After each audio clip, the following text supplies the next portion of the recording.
Dia quente no CT Moacir Barbosa, Ian Rojas, Admar Lopes e Fernando Diniz dão a primeira coletiva de imprensa da temporada 2026 e tem muita informação aqui no Voz do Vascaínos.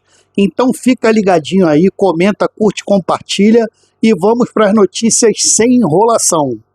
O meia colombiano de 23 anos, o Ian Rojas, falou que está muito feliz de vir jogar no Vasco, que o Vasco já tinha tentado a contratação dele na janela passada, porém não foi para frente, e ele disse que está muito motivado em jogar pelo Vasco da Gama, com uma possibilidade de ir para a seleção, já que seus compatriotas Andrés Gomes e Carlos Cuesta estão no Vasco da Gama. O Ian Rojas, que vem sendo tratado como uma joia, com muito potencial para poder crescer, disse que está muito feliz no Vasco, foi apresentado oficialmente e já está participando da pré-temporada para estrear o mais rápido possível e poder ajudar o gigante da colina nessa temporada 2026.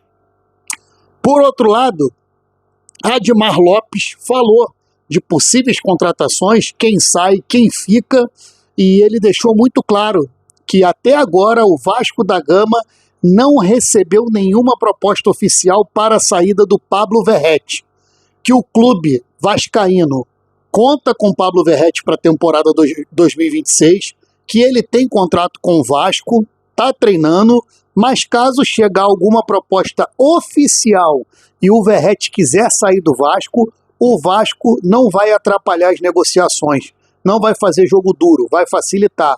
Porém, no momento, não tem nenhuma mensagem oficial para o Vasco da Gama e o Vasco conta com Pirata. Por outro lado, o Admar Lopes foi perguntado pelo repórter Jonathan do BTB Esporte a questão do 8 que poderia chegar de Pará Aeroporto, se poderia ser o Douglas Luiz, e com muita cautela o Admar Lopes respondeu que o Douglas Luiz está jogando no Nottingham Forest, que o Vasco nesse momento não tem dinheiro para fazer uma contratação dessa, mas que seria muito bem-vindo e as portas estariam abertas para o Douglas Luiz, até porque ele estaria retornando para sua casa, porém o Douglas Luiz tem contrato com a Juventus, e isso ficaria muito difícil de fazer uma negociação, porque a Juventus provavelmente só gostaria de liberar o jogador com uma venda. Emprestar para o Vasco, eu acho que estaria muito fora de cogitação para essa temporada. Mas quem sabe no meio do ano tudo muda, ou para uma temporada seguinte.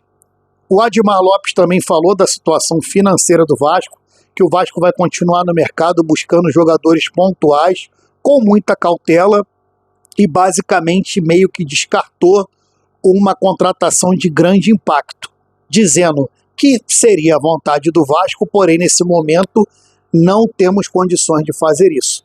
E até agora os reforços oficiais do Vasco são somente o Johan Rojas e o Alan Saldívia, que ainda não foi apresentado. Admar Lopes também falou do Leandrinho, lateral esquerdo, que tem 2 propostas do exterior, que o Vasco vai avaliar. Parece que o Vasco quer 30 ou 40 milhões pelo jogador. O Diniz até fala que conta com o jogador, porém o jogador pediu para ser negociado, que ele está achando que não vai ter muita oportunidade com o Diniz.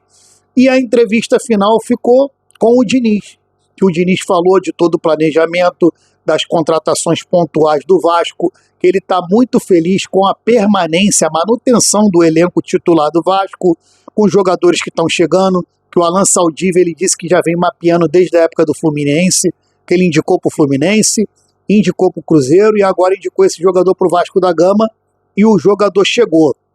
Quanto ao Pablo Verrete, Fernando Diniz disse que não teve nenhuma conversa sobre o Pablo Verrete para uma possível saída dele. Fernando Diniz disse que conta com o jogador, que é fã do jogador, que tem muito respeito pelo Verrete e disse que as outras pessoas também que estão falando que ele tem que ir embora, o Pablo Verrete que não serve, que as pessoas têm que ter cuidado para falar isso do Pablo Verrete, que é um jogador que chegou no momento ruim do Vasco. O Vasco estava brigando para não cair, ele foi artilheiro ano retrasado, ele foi artilheiro da Copa do Brasil, ano passado ele foi artilheiro do Brasil, artilheiro do país, ninguém fez mais gol que o Pirata, e que ele está contando muito com o jogador, né? Está contando demais com o jogador. E voltando ao Alan Saldívia, ele falou que a torcida do Vasco vai gostar muito do jogador, que esse ano o Vascão tem que pensar em coisas maiores, que o trabalho já começou, vão trabalhar duríssimo para dar à torcida do Vasco a alegria que todos nós merecemos.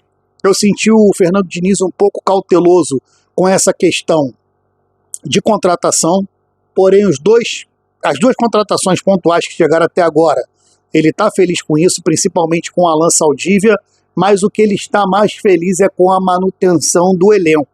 Eu, sinceramente, penso assim, que manutenção do elenco?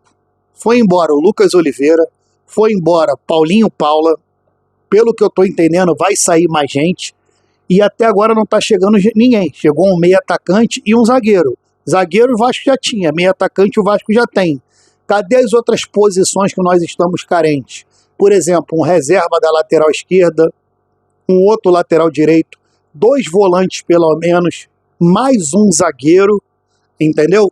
Então, assim, eu acho que de fato o Vasco está com dinheiro curto, porém está entrando uma patrocinadora master na camisa do Vasco, né? Fornecedora de camisa, que é a Nike. Toda vez que a Nike patrocina um clube, ela traz um grande jogador. Tá aí o próprio Corinthians, tem o Depay, o Hulk no Atlético Mineiro. O Vasco tem o Felipe Coutinho, beleza, mas o Felipe Coutinho, quando chegou, ainda não era a Nike. Quem a Nike vai ajudar o Vasco a trazer? Né? Nesse momento, também não. Também foi perguntado pela questão da venda da SAF do Vasco. Foi respondido, mas de forma desconversada, falando que, de fato, ainda não tem ninguém para comprar 100%. Todos nós sabemos que o Marcos Lamáquia, filho do José Lamáquia, dono da Crevisa, que ele também é um empresário bem-sucedido, tem uma fortuna de 20 bilhões, está aí prestes a poder fazer uma proposta de fato e comprar o Vasco, porém a gente também sabe que o Vasco fez uma proposta para comprar a parte da Encap por 150 milhões e a Encap recusou. Então, se a Encap recusou essa parcela, né, essa parte da porcentagem dela, é porque ela sabe que o Vasco vai valer muito mais que isso e que vai vir alguém cacifando para ter essa compra. Outra coisa a mais também que foi falada do potencial construtivo do Vasco, também não está 100% fechado para começar as obras de São Januário, e pelo meu feeling aqui, pelo que eu estou vendo, eu não acredito que as obras de São Januário comecem nessa temporada. Acredito que essas obras só devem começar em 2027, justamente quando vai ser o centenário do Vasco da Gama, e aí nós vamos daqui a 3 anos, para 2030, 2031, poder contar com uma arena de fato de um clube grande como o Vasco merece, ser muito grato pela nossa antiga casa, que é São Januário, e ter uma nova arena de São Januário para comportar no mínimo de 45 a 50 mil torcedores, rapaziada.